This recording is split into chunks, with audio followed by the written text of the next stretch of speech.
The Bambu Labs H2D looks like an incredible printer, but in my opinion, Bambu Labs have made one big mistake. So before you rush out and spend all your hard-earned money on something that might not be the right choice for you, let me share some experience that I have with you so that you can make a better decision. Because while this is clearly not a Bambu Labs H2D, I do have a fair bit of experience with FDM printers, but also a lot more experience with laser cutters. Now, before we get to what that big mistake is, I just want to say that this video specifically focuses on the Bambu Labs H2D combo. That's the top of the line in the range that was announced the other day, and it's the printer that includes the cry-cut machine, the marker attachment, and the laser attachment too. And my simple piece of advice here is that if you are being introduced to these things for the first time, and congratulations as you're about to enter a whole new rabbit hole of hobby. If you're looking at those features and wondering how you can best use them, then I would say don't wait for the Bambu Labs H2D. Tools like this that are incredible and actually a little bit better than the Bambu Labs HD, at least in terms of size and functionality, already exist, and for a little bit less money. All I'm saying is, go and have a look around. There's other products on the market right now that already do that job and probably better than an all-in-one unit like the Bambu Labs H2D combo. If at the end of that process you decide, actually no, the Bambu Labs is the one I want, then hey, at least you've done the research and you can now make a better informed decision. Now, if you've made it this far into the video and you still have no clue what I'm talking about, let me just very quickly introduce the Bambu Labs H2D, because there's no doubt it's a very cool printer. But if, like me, you have been Googling this sort of stuff for months, waiting on new releases and trying to keep yourself up to date with the latest information, then, well, you can just skip to the timestamp on screen and get straight to the main bulk of the video. So the TLDR about this printer is that this is Bambu Labs' new flagship printer.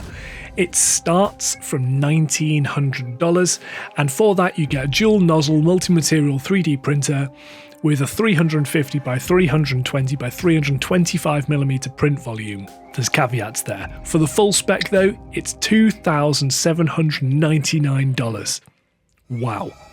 So after doing all your research on the various options available right now, you still think the Bambu Labs H2D is going to be the right project for you, despite comparing cry-cut machines and laser machines and all the other options on the market, then good for you. You are about to enter a whole new world of exciting hobby, and I cannot be more excited for you. From my own point of view, I'm just really excited about that dual nozzle. The idea of being able to maybe print supports in a different material that's easier to heat up and break off. Hey, kind of worth it almost just for that, and I've no doubt that this will be a great implementation of this. Maybe Bambu Labs will even send me a printer after seeing this video. You never know. So I'm not talking about the safety features, because although that is a serious concern, and if you've not got any experience with lasers, then there are all sorts of things to consider, not least the toxic fumes that are released when you're essentially burning all your materials. No, what my biggest concern is when you burn things, you get smoke, obviously. But the thing with laser smoke is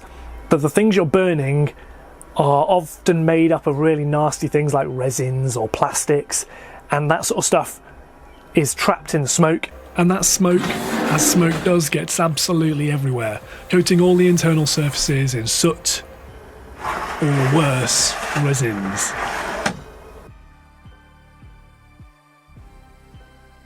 It happens really, really quickly. Like within the first 2 or 3 cuts, you'll notice a coating over absolutely everything that smoke is exposed to. And what I'm concerned about is that will seriously affect the performance of the printer as you move through and use the thing more and more and more. Now, the clever folks at Bambu Labs have probably thought about this, but I haven't seen anything in the reviews online so far that references this point at all, so I just wanted to make you aware of it. It seems like an odd thing for a printer that relies on high degrees of dimensional accuracy to get great results to then go and coat all the surfaces like the belts and the cameras and the rails in a resin. That just seems like a counterintuitive thing to do, and I'm not sure why you would want to do that. To show you what I mean, here's the inside of my Falcon 2 laser. Now, I showed this off in a recent video when I was making a hobby carry case, and to make that case I probably spent between 10 and 15 hours cutting. Now, that's a bit of an over-exaggeration, but it wasn't a really long time. Since releasing that video, I haven't had time to come back to refine that prototype, so the laser is basically as I left it. And In that short cutting time, this is the residue that's built up over all the surfaces. Now, the other thing to know about 3D printers, particularly ones like the H2D, which are designed to use a wide variety of different materials, is that they're heated. The print bed heats up, and there's also a chamber heater which heats up the internals as well. But when you apply heat, this is what happens. Now, as soon as that heat falls away and it cools down, then that resin will harden. And most of the surfaces that will be affected by this will be the ones below the laser, not above. The ones above will be mostly affected by smoke and soot. But my point in saying all of this is that this just seems like a silly addition to a 3D printer. I get why people would use it and think it was cool, but actually, practically, I don't think it's a very sensible addition. What do you think? Let me know in the comments below. So this video isn't really meant to scaremonger, it's just about raising concerns that I have about a printer that potentially lots and lots of people are going to go out and buy. It may be that this is a complete non-issue, and if that's the case, then when I do finally get my hands on one, I'll be sure to say that in my videos. But I think if you're looking at the Bambu Labs H2D combo and thinking, wow, that's incredible, I could really use all those tools, then first off, yes, you are my sort of person. Welcome to the family. But secondly, I would say all of the elements inside that Bambu Labs combo can all be bought for cheaper right now by buying dedicated tools for those things, like the Falcon 2 laser or like a cry cut machine. Not only will you get a bigger cutting area and more advanced functions within it, something that's designed for the job, but you'll also be able to separate out your 3D printing and your laser cutting and increase your throughput. So while one thing's 3D printing, you can have another thing laser cutting. And that's just more fun, right? More stuff to clutter up your shelves. But based on what I've seen so far, I think a better option would be to invest the same amount of money as the Bambu Labs H2D combo and buy yourself a dedicated laser cutter or a combo tool like the X Tool F1, and then go for the cheapest Bambu Labs instead. That dual nozzle looks incredible, and I'm sure it'll be very, very cool to use, but I just don't think the combo is going to be worth your time or money, or at least it's not going to deliver the results that it potentially could do, and that's disappointing. If you found this video useful, do let me know in the comments below, because it's a really good indication of how much you guys like this sort of video, or not.